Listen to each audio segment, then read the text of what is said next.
devons aussi aller au bout de cette transformation parce que nous avons des intérêts à défendre. Et je pense que quand on parle d'Afrique, il faut le dire clairement, parce que ça va beaucoup mieux en le disant. On ne va pas faire le bien commun. On a des défis communs. Le changement climatique, c'est un défi commun. Essayer que la jeunesse africaine trouve un avenir, je dirais que c'est un défi commun, parce que ce sera aussi notre problème si on n'y arrive pas. Mais on va défendre des intérêts.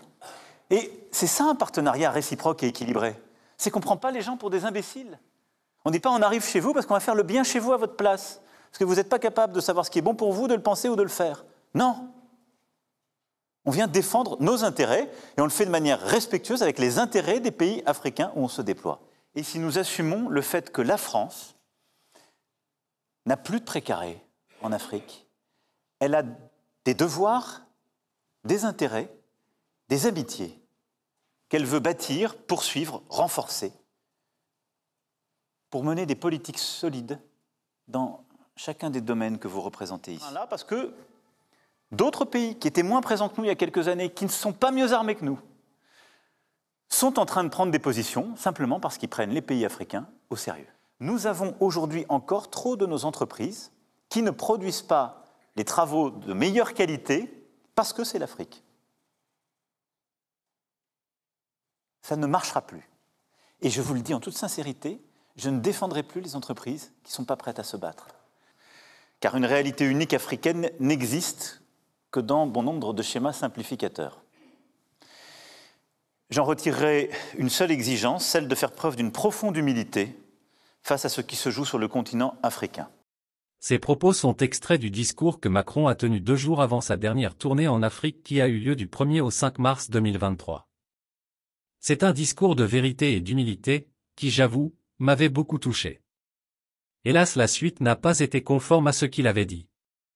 Je me pose la question de savoir ce qui n'a pas marché au fait. Comment Macron peut tenir de tels discours puis faire le contraire juste après?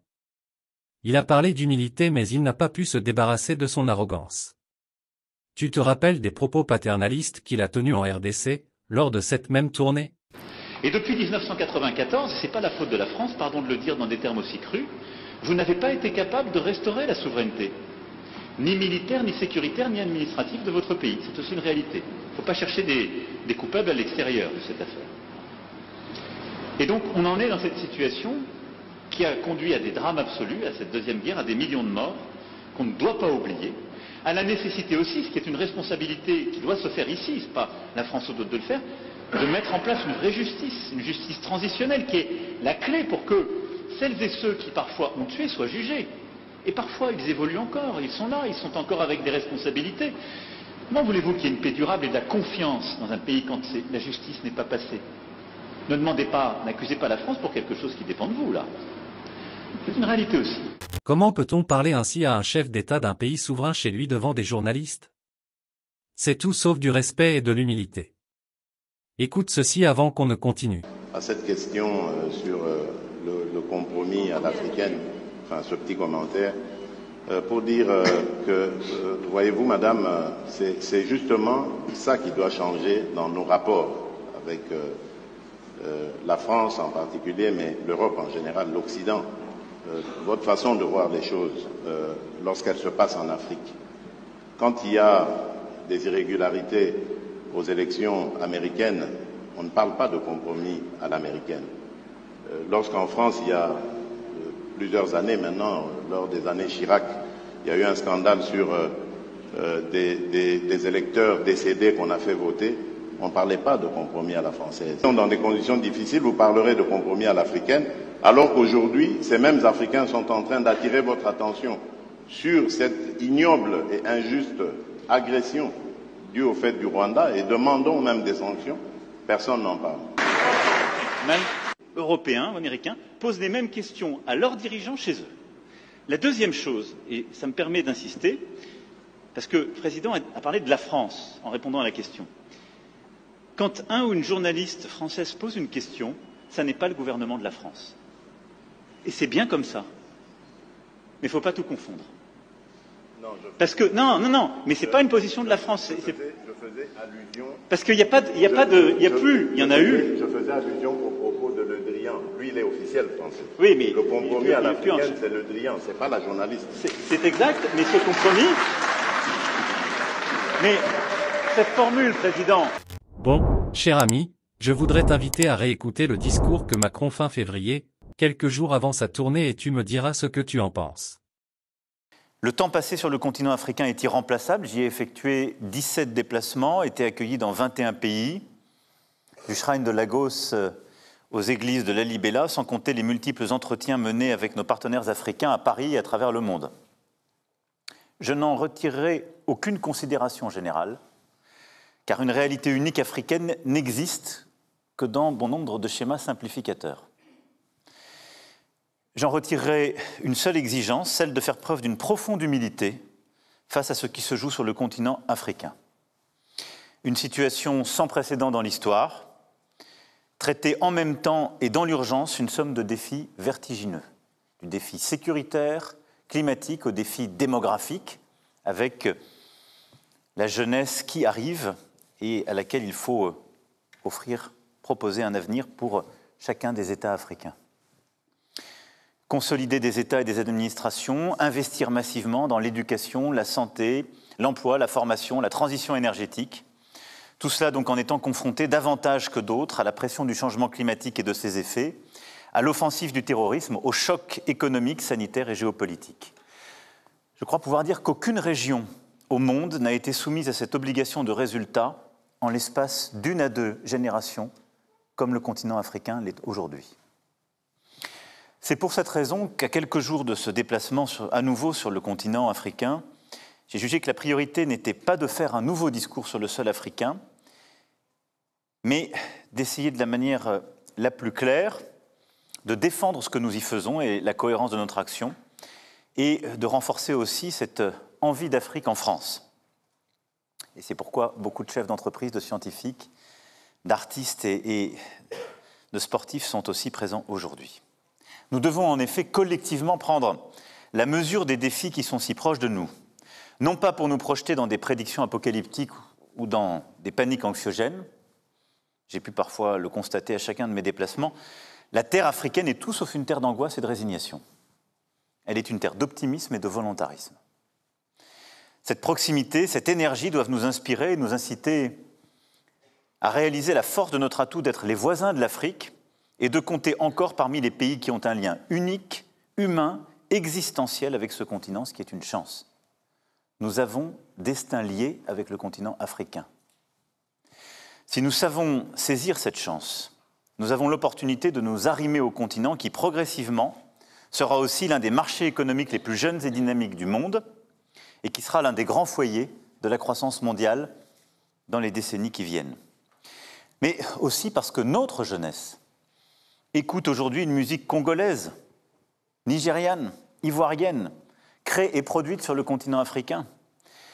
Et parce que ce n'est que la préfiguration d'une puissance culturelle, économique, scientifique, politique africaine qui va continuer de se déployer. Notre croissance économique aussi, à nous Européens, nos échanges, nos emplois vont dépendre de plus en plus de l'Afrique. Ça n'est ni une bonne ni une mauvaise nouvelle, c'est un fait. Et tout dépendra de ce que nous en faisons. C'est pourquoi je suis convaincu que le moment est venu de faire un choix et de savoir quel rapport nous voulons entretenir avec les pays africains. Et au fond, quand j'essaie de suivre l'actualité, ce qui m'arrive, et de lire la qualification du moment que nous sommes en train de vivre, qui est très clairement un entre-deux, parce que nous héritons de beaucoup de difficultés historiques et nous sommes dans un moment de transition sans avoir pleinement réalisé, je vais y revenir, le début de la transition commencé. Au fond, beaucoup voudraient nous inciter à rentrer dans une compétition. C'est la première voie. Une compétition que je considère pour ma part anachronique. C'est le piège qui consisterait à répondre à l'injonction de puissance ou à l'appel de démonstration de force. Regardez, certains arrivent avec leurs armées ou leurs mercenaires ici et là. Plongez-y, vous Français, c'est là que vous êtes attendus, c'est le rôle qui est le vôtre. Allez faire la compétition avec eux, vous êtes attendus là. Je ne le crois pas. C'est le confort des grilles de lecture du passé, mesurant notre influence au nombre de nos opérations militaires, ou nous satisfaire de liens privilégiés et exclusifs avec des dirigeants, ou considérer que des marchés économiques nous reviennent de droit parce que nous étions là avant. ou jouer des coudes pour nous placer seuls au centre du jeu. Ce temps-là a vécu. Ma conviction, c'est que cette voie est désormais une impasse. Ceux qui la prônent sont plutôt les tenants d'une nostalgie. Et c'est précisément celle avec laquelle nous avons voulu rompre dès 2017, mais sans avoir encore tous les moyens d'en solder le passif. C'est la chronique de notre dernière décennie d'engagement au Mali. Au prix du sacrifice ultime, nos soldats y ont, aux côtés des militaires maliens et des armées africaines, remporté des victoires contre les groupes terroristes. Et je veux ici rendre hommage à la mémoire de nos soldats, de nos blessés, comme de ceux qui sont tombés là-bas. Cela a été et restera une immense fierté partagée avec les alliés qui nous ont rejoints. Mais ce n'était pas le rôle de nos soldats, ce n'était pas le rôle de la France d'apporter seule des réponses politiques qui devaient prendre le relais de la réponse militaire. Nous avons pourtant, malgré nous, assumé une responsabilité exorbitante. Cela nous vaut aujourd'hui d'être l'objet par amalgame du rejet qui frappe une classe politique malienne qui a échoué à redresser son pays. Et c'est ce piège qui pourrait, si nous n'y prenons pas garde, se reproduire ailleurs. C'est pourquoi, en aucun cas, je ne laisserai le sacrifice de nos militaires être à nouveau entaché du même amalgame, et en aucun cas, je ne laisserai se reproduire cette situation où, par un engrenage de déresponsabilisation et de substitution, la France devient le bouc émissaire idéal. Pour éviter la répétition de l'histoire, il existe une autre voie que nous poursuivons désormais depuis 6 ans. Une autre voie qui consiste à ne pas réduire l'Afrique à un terrain de compétition ou de rente, et à considérer les pays africains comme des partenaires avec qui nous avons des intérêts et des responsabilités partagées. Et au fond, de bâtir une nouvelle relation équilibrée, réciproque et responsable. Ce cap, c'est l'agenda fixé à Ouagadougou en 2017, et nous l'avons tenu. Nous avons tenu nos engagements en regardant notre passé en face, au Rwanda, en Algérie, au Cameroun, avec une commission franco-camerounaise qui va débuter ses travaux. Nous les avons tenus en réformant le franc CFA, en nous retirant de la gouvernance de la zone UEMOA et en faisant la démonstration que cette monnaie est bien une monnaie africaine qui pourra, si les gouvernements de la CEDEAO le souhaitent, préfigurer une monnaie unique qui prendra un autre nom. Nous y sommes prêts. Nous les avons tenus en soutenant face à la pandémie du Covid-19 l'excellence scientifique africaine, celle du Centre de crise africain, celle de l'Institut Pasteur de Dakar, celle de l'Institut national de recherche biologique du professeur Mouyembe, auquel j'aurai le privilège de rendre visite dans quelques jours, mais en développant aussi des centres de production de vaccins, comme nous l'avons lancé en Afrique du Sud et dans plusieurs autres pays.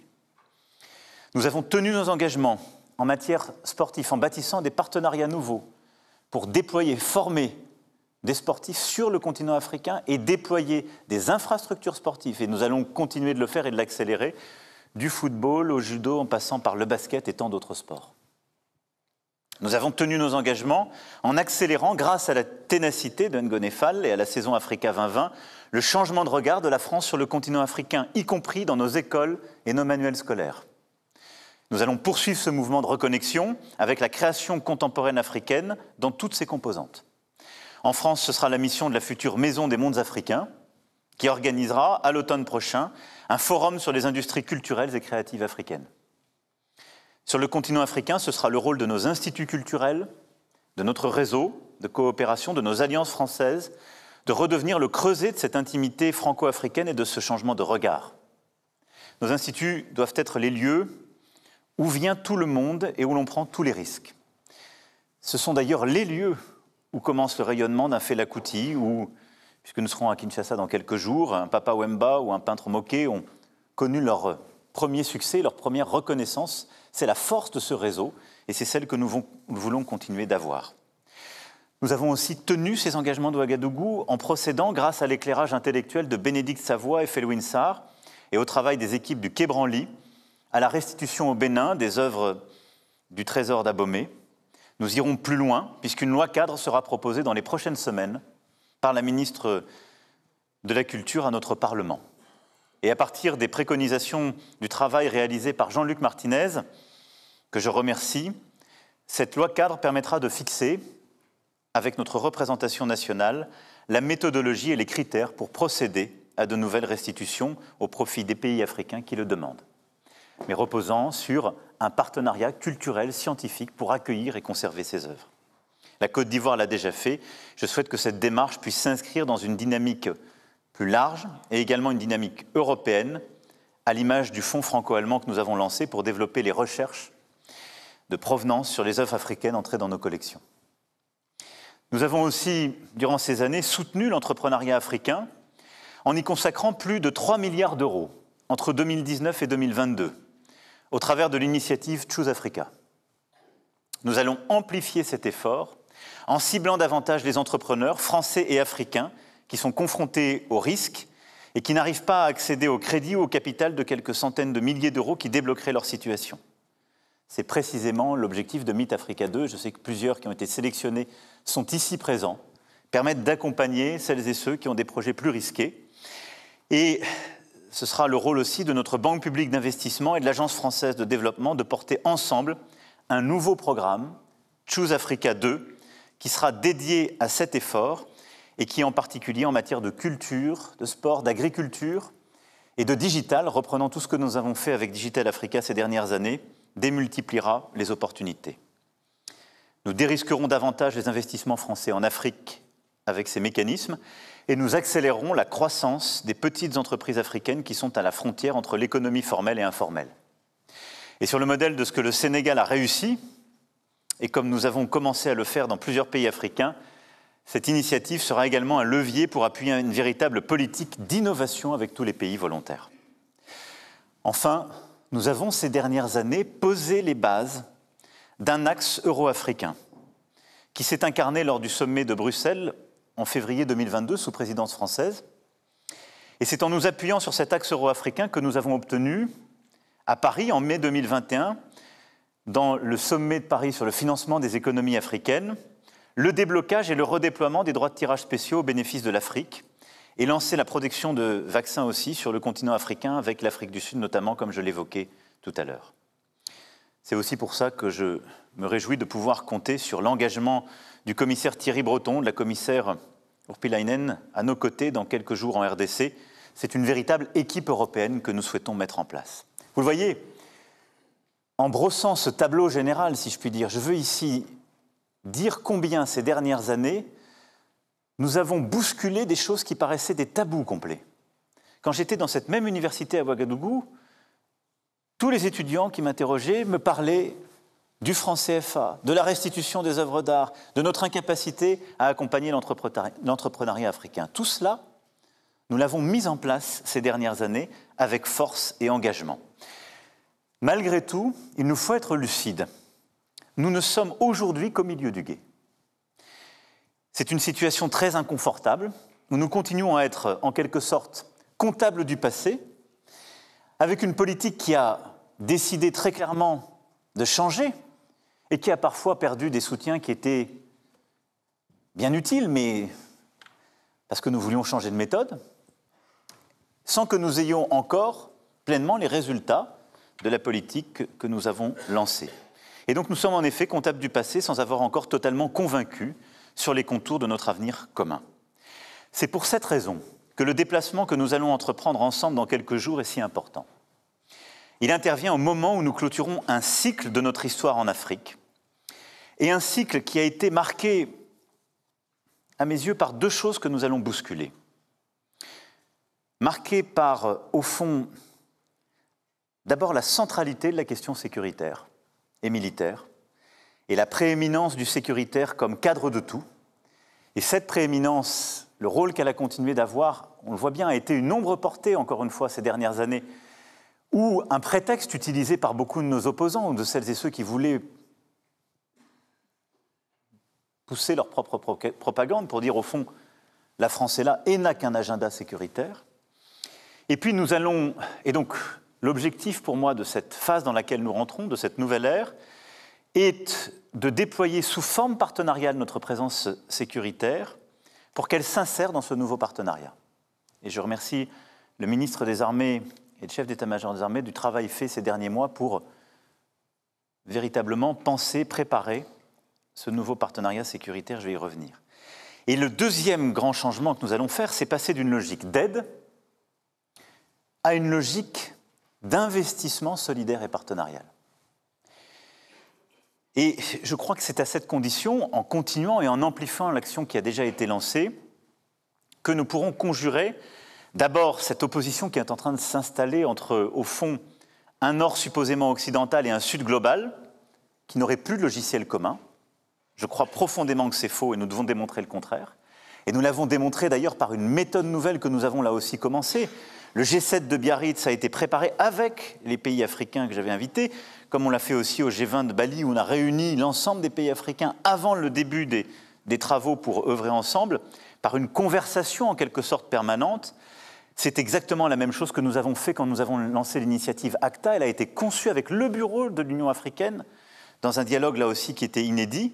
Et c'est la même chose que nous allons faire. Et pour moi, nous allons consolider cette logique et ce passage de la logique d'aide à celle d'investissement solidaire lors du sommet que nous allons organiser le 23 juin à Paris, sur le nouveau partenariat Sud-Nord, précisément parce que c'est avec l'Afrique, mais aussi avec l'Inde, la Barbade, que nous pourrons inventer un nouveau pacte pour dessiner une nouvelle architecture financière internationale permettant de lutter contre les inégalités et de financer la transition climatique. Et donc, pour moi, le moment que nous sommes en train d'inaugurer consiste à aller au bout du changement et d'être exigeants avec nous-mêmes et d'accepter de nous débarrasser pour de bon de réflexes, d'habitudes, aussi d'un langage qui sont aujourd'hui, en quelque sorte, notre handicap et d'adopter une posture résolument plus claire de modestie, d'écoute et d'ambition. Au fond, de dire très clairement, dans tous ces domaines, que l'Afrique n'est pas un précaré, est encore moins un continent auquel les Européens et les Français pourraient dicter un cadre de développement, mais que c'est un continent où nous devons bâtir des relations respectueuses, équilibrées, responsables, pour lutter ensemble sur des causes communes. Le climat en est une ô combien importante, défendre nos intérêts et aider les pays africains à réussir. Et c'est pour moi les termes mêmes de ce partenariat renouvelé que nous souhaitons, qui est l'inverse des logiques de prédation, qu'elles soient militaires et sécuritaires ou qu'elles soient financières, poussées aujourd'hui par d'autres pays. Alors, comme je le disais, pour réussir ce modèle de partenariat, il nous faut d'abord bâtir un nouveau modèle de partenariat militaire. C'est tout le travail que nous avons conduit ces derniers mois, d'abord en le concevant, puis en le discutant, en le travaillant avec nos partenaires africains. J'ai reçu ici même ces dernières semaines l'ensemble des dirigeants concernés. Le ministre et le SEMA ont commencé des échanges et une tournée et vont les poursuivre. Au fond, la logique, c'est que notre modèle ne doit plus être celui de bases militaires telles qu'elles existent aujourd'hui. Demain, notre présence s'inscrira au sein de bases, d'écoles, d'académies qui seront co-gérées, fonctionnant avec des effectifs français, qui demeureront, mais à des niveaux moindres, et des effectifs africains, et qui pourront aussi accueillir, si nos partenaires africains le souhaitent, et à leurs conditions, d'autres partenaires. Conformément aux échanges que j'ai eus ces dernières semaines avec mes homologues, cette transformation débutera dans les prochains mois, sur le principe même de la co-construction, avec une diminution visible de nos effectifs et de manière concomitante, une montée en puissance de la présence dans ces bases de nos partenaires africains. Elle suppose que nos partenaires africains formulent très clairement leurs besoins militaires et sécuritaires. Qu'ensuite nous accroissions notre offre de formation, d'accompagnement, d'équipement au meilleur niveau. Et ce partenariat nous permettra ainsi de bâtir un nouveau modèle d'intimité et d'imbrication entre nos armées qui se traduira par un effort accru de la France en matière, comme je le disais, de formation et d'équipement. Deuxièmement, ce nouveau partenariat, cette transformation suppose de changer notre manière de faire et de communiquer sur ce que nous déployons. D'abord en étant plus réactifs, plus visibles et par conséquent plus lisibles. Il faut là-dessus assumer nos échecs, mais il faut aussi assumer mieux nos succès. Et force est de constater que nous avons sans doute un défaut, nous Français, nous sommes trop divisés. Et la logique de boutique l'emporte trop souvent sur la logique d'équipe de France. Nous devons agir tous ensemble pour que ce soit lisible. Et pour que, quand la France, quelle que soit l'entité, qu'elle soit administrative ou l'entreprise, permet d'apporter des solutions concrètes qui permettent dans un pays de répondre à un besoin de la jeunesse, pour mieux éduquer, pour répondre à des problèmes énergétiques ou de transition climatique, pour répondre à des besoins sportifs, il est clair que ce soit l'équipe de France qui les mise en place. Nous sommes divisés, nous sommes donc trop peu lisibles, pas assez concrets sans doute, et donc il nous faut, dans les prochains temps, changer notre méthode, déployer des projets plus concrets, tangibles, et surtout là où nos partenaires nous attendent, l'éducation. Mais pas simplement en bâtissant des murs, en accroissant notre offre de formation des enseignants et de qualité des enseignants, en bâtissant une offre accrue dans la formation professionnelle, demande de beaucoup de pays, y compris nombre d'entre eux chez qui nous étions peu présents. Formation professionnelle, santé, climat, égalité femmes-hommes, soutien à l'entrepreneuriat, la culture, le numérique. Par cette nouvelle méthode, nous devons simplifier notre offre, être beaucoup plus concrets à l'écoute, travailler davantage avec la société civile et apporter une offre qui soit de la meilleure qualité possible. Et le faire avec, au fond, deux réflexes nouveaux. Descendre dans l'arène, comme nous l'avons fait lors du sommet de Montpellier, en revendiquant d'écouter la jeunesse et la société civile africaine, comme la ministre déléguée l'a fait dans ses différentes tournées ces derniers mois, et je l'en remercie. Et ensuite, d'embarquer à nos côtés les autres, et de jouer, à chaque fois que c'est utile, en européen, ou même en international, ce qui est exactement ce que nous ferons à Libreville dans quelques jours, avec une posture collective. Dès cette année, un premier fonds de 40 millions d'euros sera mis à disposition de nos ambassades dans les pays d'Afrique francophone pour faire la démonstration que nous pouvons faire cette transformation. Et c'est la mission que je donne à nos ambassadrices et ambassadeurs, démontrer que notre partenariat est concret et piloter une communication offensive, au fond décomplexée, mais sans arrogance. Nous devons aussi aller au bout de cette transformation parce que nous avons des intérêts à défendre. Et je pense que quand on parle d'Afrique, il faut le dire clairement, parce que ça va beaucoup mieux en le disant. On ne va pas faire le bien commun. On a des défis communs. Le changement climatique, c'est un défi commun. Essayer que la jeunesse africaine trouve un avenir, je dirais que c'est un défi commun, parce que ce sera aussi notre problème si on n'y arrive pas. Mais on va défendre des intérêts. Et c'est ça un partenariat réciproque et équilibré. C'est qu'on ne prend pas les gens pour des imbéciles. On ne dit pas on arrive chez vous parce qu'on va faire le bien chez vous à votre place. Parce que vous n'êtes pas capable de savoir ce qui est bon pour vous, de le penser ou de le faire. Non. On vient défendre nos intérêts et on le fait de manière respectueuse avec les intérêts des pays africains où on se déploie. C'est la logique dans laquelle, d'ailleurs, depuis le début, le Conseil présidentiel pour l'Afrique a à chaque fois déployé ses conseils, proposé des mesures et je remercie tous ses membres depuis 2017 pour leur engagement. Alors notre intérêt, c'est d'abord la démocratie. La France est un pays qui soutient en Afrique comme ailleurs la démocratie et la liberté. Un pays qui parle à tout le monde, y compris aux opposants politiques. Un pays qui préfère les institutions solides aux hommes providentiels. Un pays qui considère que les putschs militaires ne seront jamais des alternances démocratiques. Et comme le rappellent nombre d'intellectuels africains, la démocratie a également une genèse africaine. Aussi, notre rôle n'est pas d'imposer nos valeurs ou de les proclamer, mais de contribuer à ce que des réseaux d'intellectuels et d'acteurs civiques la fassent vivre en s'inspirant des pratiques démocratiques de leur société. Ce sera le rôle de la Fondation sur l'innovation et la démocratie, qui a été créée en fin d'année dernière à Johannesburg et qui rayonnera sur tout le continent. Et je veux une fois encore remercier le professeur Achille Mbembe pour son travail, son engagement, ses propositions et tout ce qu'il a d'ores et déjà bâti avec ses équipes, ce qu'il va continuer de faire. Mais c'est exactement cet esprit-là que nous devons poursuivre. Ne pas abandonner ce qui est, pour moi, un intérêt de la France, la démocratie. Mais le faire de manière respectueuse avec ce qui est l'histoire du continent et surtout les acteurs qui doivent le porter. Notre intérêt, c'est évidemment aussi de nous donner une nouvelle ambition économique sur le continent africain. Notre partenariat économique avec le continent africain est certes solide, mais je le dis ici avec force et en saluant la présence nombreuse d'une délégation économique de grande qualité. Je remercie l'ensemble des présidents, des présidentes et directrices et directeurs généraux de grands groupes français de leur présence aujourd'hui.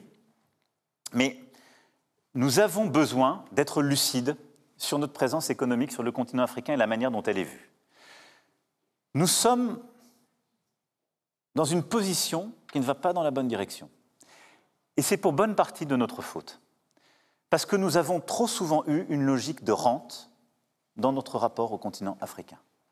On a considéré que parce qu'on était la France, même quand on faisait mal, même quand on était plus cher que les copains, même quand les solutions de financement étaient moins bonnes, on allait continuer d'être pris. C'est une terre de compétition maintenant. Alors il y a des gens qui font la compétition avec d'autres armes, que je récuse, et on se bat contre, quand les financements deviennent eux-mêmes des éléments de fragilité des économies. C'est pourquoi on s'est battu pour qu'il y ait un cadre dans le G20.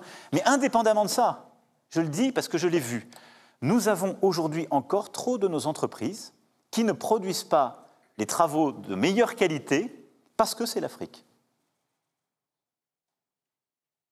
Ça ne marchera plus. Et je vous le dis en toute sincérité, je ne défendrai plus les entreprises qui ne sont pas prêtes à se battre. Quand le président de la République va dans un pays où reçoit un dirigeant et qu'il a un N-10 à côté de lui face à un président africain, personne ne peut considérer que c'est une marque de respect. C'est pas pareil quand on va en Allemagne, en Pologne, dans des pays du Golfe, en Chine. L'Afrique est devenue une terre de compétition. Il faut donc qu'on ait un réveil du monde économique français pour se dire on doit aller s'y battre. C'est les patrons qui doivent y aller quand il y a un grand contrat. Et quand on prend un contrat, il doit être délivré en temps, en qualité. Et s'il y a des problèmes, il faut qu'on puisse savoir très clairement d'où vient le problème. Je ne dis pas que tout le monde est parfait. Et parfois, nos partenaires africains ne sont pas non plus au rendez-vous de ce qu'ils nous avaient promis à tel ou tel endroit de l'administration. C'est une réalité. Je sais leur dire. J'ai du mal à leur dire quand nous, on n'est pas au rendez-vous. Et donc là, il faut qu'on ait un réveil collectif sur ce terrain-là, parce que d'autres pays qui étaient moins présents que nous il y a quelques années, qui ne sont pas mieux armés que nous, sont en train de prendre des positions, simplement parce qu'ils prennent les pays africains au sérieux. Je souhaite aussi qu'une nouvelle génération d'entrepreneurs français, africains, franco-africains, se projette dans de nouvelles coopérations et dans une nouvelle philosophie, qui doit être celle de la co-industrialisation. C'est le sens même du programme Pass Africa. Je sais qu'il y a plusieurs lauréats qui sont ici présents, qui est un programme à mes yeux très important, qui va nous permettre de développer justement cet entrepreneuriat. Et au fond, c'est cette logique de bâtir aussi, d'aider les nouveaux acteurs et au fond de tirer profit, dans un sens très pragmatique, du fait que la France est forte de ses diasporas et qu'elle a aussi des réseaux d'entrepreneurs qui ont un pied sur le continent africain, qui le connaissent, qui ont leur propre connexion. On doit simplement les mettre en capacité, les aider à déployer leur activité et leur réussite sur ce continent. Notre intérêt, c'est aussi de jouer collectif avec nos alliés européens et de positionner l'Europe comme le partenaire de référence sur les grands sujets. Sur les sujets de défense et de sécurité, c'est le cœur même de ce que nous allons faire, au-delà du pivot que j'évoquais tout à l'heure. C'est la même chose que nous souhaitons faire en matière de financement des infrastructures africaines. C'est seulement avec ce levier que nous pourrons réellement jouer à armes égales dans la compétition avec d'autres acteurs. Plusieurs d'entre vous sont engagés dans ce secteur et je les en remercie avec beaucoup de sérieux. Mais c'est avec ce levier que nous pourrons convaincre nos partenaires africains d'adopter les standards auxquels nos entreprises peuvent travailler et produire des infrastructures de qualité que nous souhaitons promouvoir dans le cadre du G20. C'est la logique même de ce que l'Union européenne a fait avec le Global Gateway, puis que nous avons porté en G7 avec le Partenariat mondial pour les infrastructures et 600 milliards d'euros qui seront déployés d'ici 2027. Ce sont des leviers de financement massifs, mais c'est aussi un cadre qui est celui du G20 que nous déployons, qui est un cadre de sérieux, de soutenabilité du financement public de ces infrastructures. C'est pour cela qu'il faut aussi voyager ensemble, parler ensemble, agir ensemble. Et à chaque fois que nous avons mobilisé cet axe euro-africain, nous avons été à la hauteur de nos promesses. Enfin, nous avons des atouts à faire valoir. La force d'innovation de nos PME, notre recherche et notre excellence scientifique, nos universités, notre formation militaire, nos artistes, nos sportifs, nos jeunes qui s'engagent dans le volontariat et parmi eux, comme je le disais, nos diasporas. Chacun de vous ici se reconnaîtra dans cette liste. Alors, la bonne nouvelle, c'est que, au fond, c'est vous, davantage que le président de la République, qui est attendu en Afrique. Et c'est le message très clairement qui a été donné au sommet de Montpellier. C'est aussi le message que j'ai entendu partout en Afrique et encore en juillet dernier en dialoguant avec de jeunes Camerounais. Plusieurs d'entre vous étaient à mes côtés. Tous ont la même interpellation. Où est la jeunesse française dans ce partenariat? Où sont les écoles et les universités françaises? Pourquoi les entrepreneurs français n'investissent pas encore davantage? Pourquoi l'équipe de France de football et les clubs français vont-ils jouer partout dans le monde, sauf en Afrique? Pourquoi les musées français ne travaillent pas davantage avec nous? C'est aussi pour ça que vous serez à mes côtés. Car seul, je n'ai pas les réponses à ces interpellations. Et donc c'est une réponse crédible, effective qu'il faut apporter, et dans la durée. Et cette réponse, nous l'apporterons, et c'est aussi pourquoi je crois que ce que nous poursuivons depuis 6 ans est très important, pas simplement pour nos intérêts en Afrique, et je le crois modestement aussi pour nos réponses à ce que sont les défis du continent africain, comme ce que nous ferons par exemple à Libreville, on y reviendra sans doute dans les questions sur la question climatique et biodiversité et les forêts. Mais je crois que c'est important pour la France. Nous réussirons ce nouveau partenariat si nous assumons la part d'africanité de la France, le rôle et la place de nos diasporas. Et si nous assumons le fait que la France n'a plus de précaré en Afrique, elle a des devoirs, des intérêts, des amitiés qu'elle veut bâtir, poursuivre, renforcer, pour mener des politiques solides dans chacun des domaines que vous représentez ici. Et voilà le sens de ce déplacement et des efforts que nous allons conduire dans les 4 années à venir.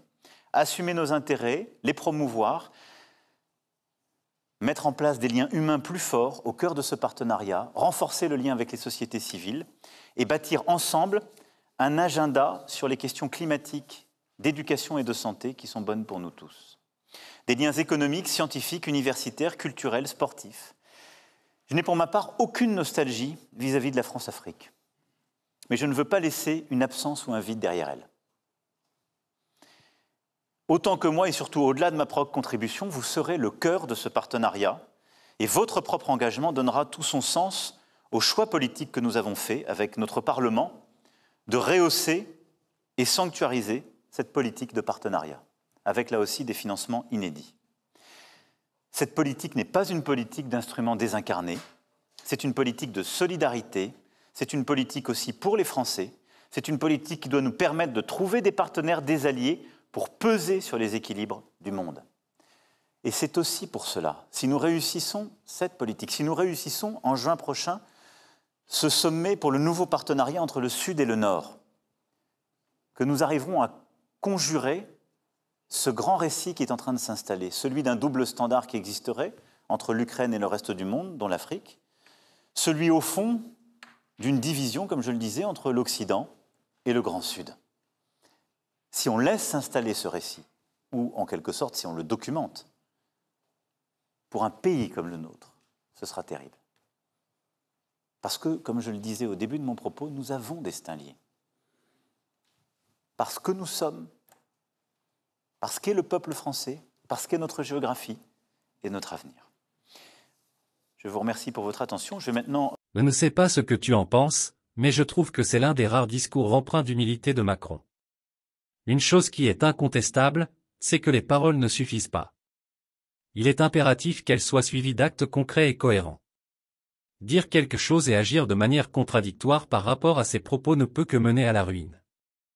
L'authenticité des actions doit toujours correspondre aux mots prononcés pour bâtir la confiance et obtenir des résultats significatifs. C'est ce qui fait défaut chez Macron. Merci de me donner ton avis en commentaire avant de partir. À très bientôt, cher ami.